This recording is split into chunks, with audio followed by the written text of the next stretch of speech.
I love Star Trek, which is why I hate bad Star Trek. Well, happy Easter, everyone. We've reached the end of 2015's Not Our Savior month. So what are we going to end on? Well, let's go with one of the most famous Not Our Savior episodes ever. This is NOS, TOS, Who Mourns for Adonais.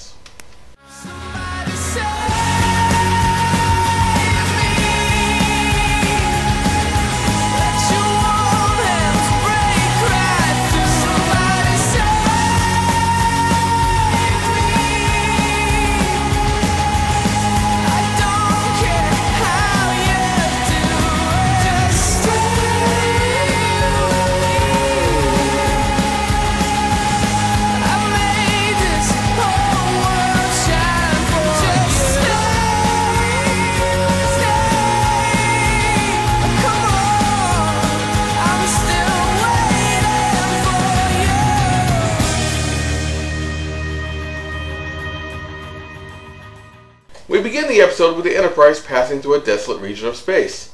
Unusually desolate, as we find out from the lieutenant giving the captain the report. Her name is Carolyn. Carolyn... Columbus. Okay, I'm just going to call you Carolyn from now on. Well, I was up all night working on this report, sir. Well, in that case, there's nothing like a wee bit of coffee to get you back in shape. Join me, Carolyn? Oh, lady. I'd be careful if I were you. The ladies Scotty goes for usually don't do that well. Scotty's a good man. And he thinks he's the right man for her, but I'm not sure she thinks he's the right man. On the other hand, she's a woman. All woman.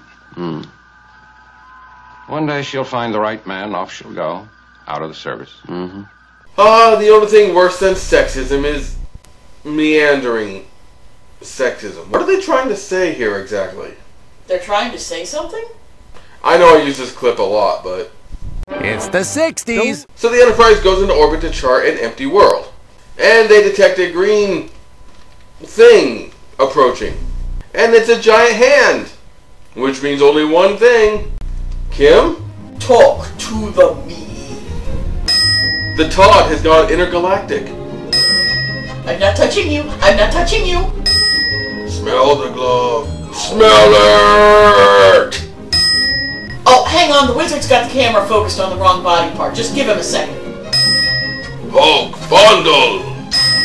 Jazz hands in space. Don't do good shadow puppets, I'll say that. You know, I bet Subway regrets spending this much on this ad now that they've raised their prices. That took me a second. It's almost as if it means to grab us. Well, if anyone would know that situation in the 60s, it would be someone like Uhura. And it grabs the Enterprise, as prophesied by Uhura. Sickbay reports 5 minor injuries, all being treated. Thank you. That's why I'm staying on the bridge. They try to escape, but are unable to get away. There doesn't seem to be anything to push against.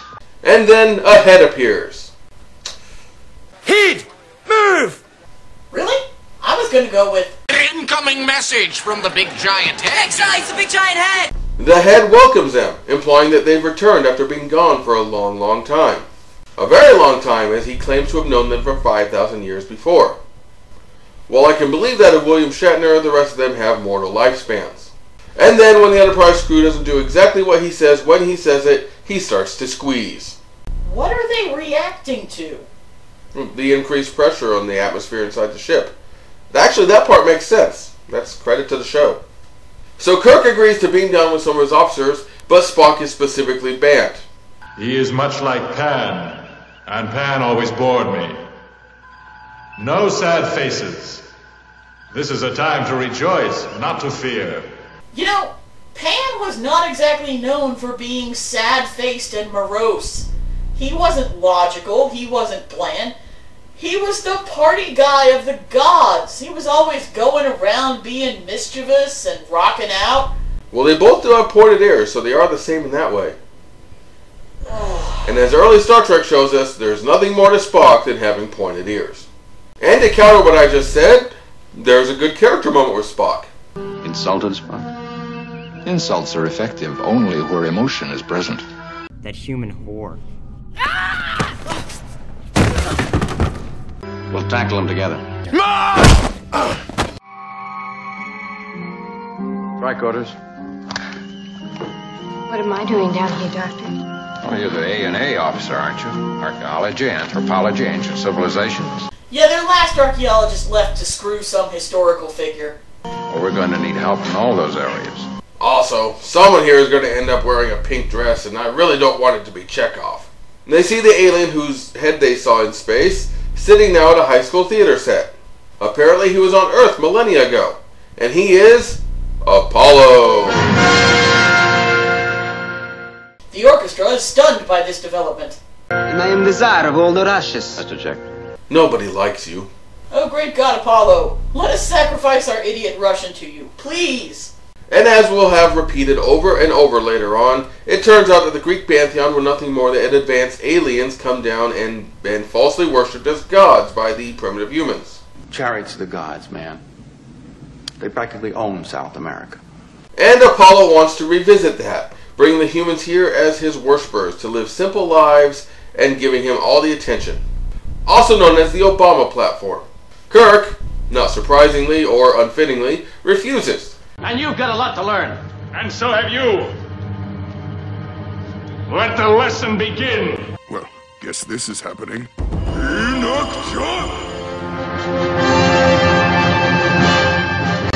Welcome to Olympus.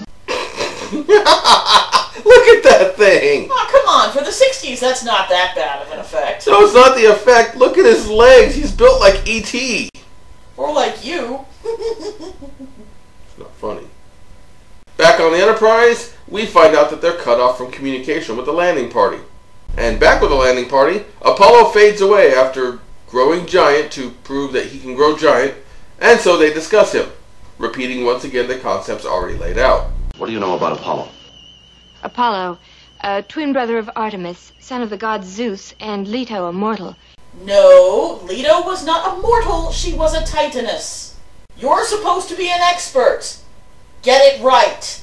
So they start to look for his power source, figuring that he really just has technology and not magic powers. So Kirk figures out what happened long ago and repeats it for us yet again. Apollo reappears and again repeats himself by demanding that they worship him. There's a lot of repetition in this episode. Kirk refuses, but actually pretty politely. He's willing to actually deal with Apollo, but not as a worshiper to a god, but as equal space explorers. Agamemnon was one such as you. And Hercules. No, Hercules is the Roman pronunciation. It would be Heracles in the Greek. Okay, Kim, we get it. You know mythology. You can stop telling us about it now. Look, I have to tell people when I know things, and I know this. It's librarian's disease. And they start to escalate the argument. Meanwhile, Apollo is just all over Carolyn. Ooh, Carolyn, honey, no. Apollo does not have a good track record for the women he likes either.